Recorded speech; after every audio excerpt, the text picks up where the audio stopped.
Nonprofit organizations play a crucial role in everyday needs, from food and shelter to even free visits to the doctor. Whether it be making sure that they can have proper housing, or make sure that they can have their children be fed, or get through addiction programs. And so it's a whole host of things that we've got going on here.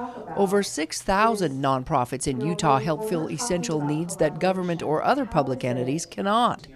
But nonprofits are always concerned about how they'll continue to serve those in need.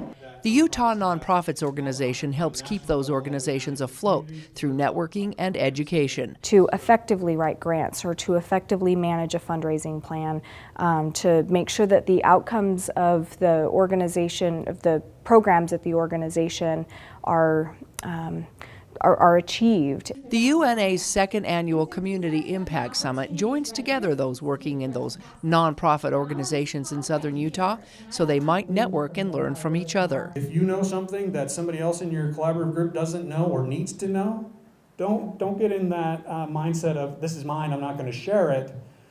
Make sure you share that out.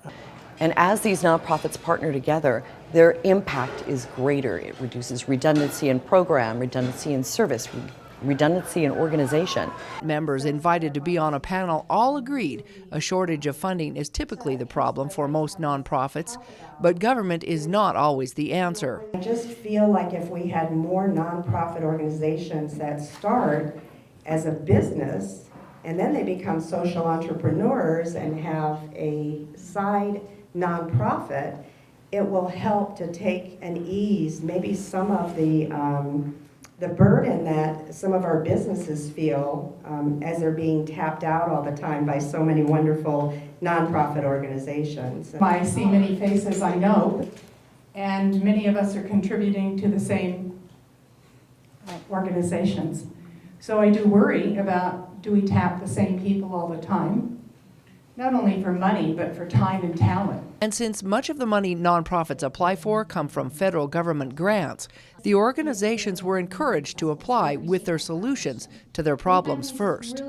This is the problem. This is the solution. How can you help me get there? What do you see your role is?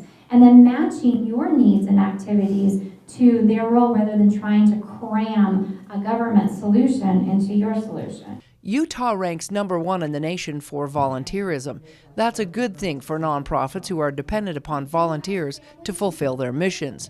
However, there is always a need for more. To get the word out, to help, broaden your reach is a really important thing in terms of getting new volunteers, and for that kind of capital, and for the green kind of capital as well. With UNA, we learn about greater needs in the community and how we can assist the other nonprofits in funding those needs. Declaring April 4th, 2017 as UNA Day in St. George, Mayor Pike reminded those in attendance it's up to all nonprofits to get the word out about their organizations. By collaborating and working together, nonprofits can achieve their ultimate goals. It allows our organizations to do more, provide more, be more, and provide more solutions together. In St. George, Melissa Anderson, CEC News. Have Jon come up.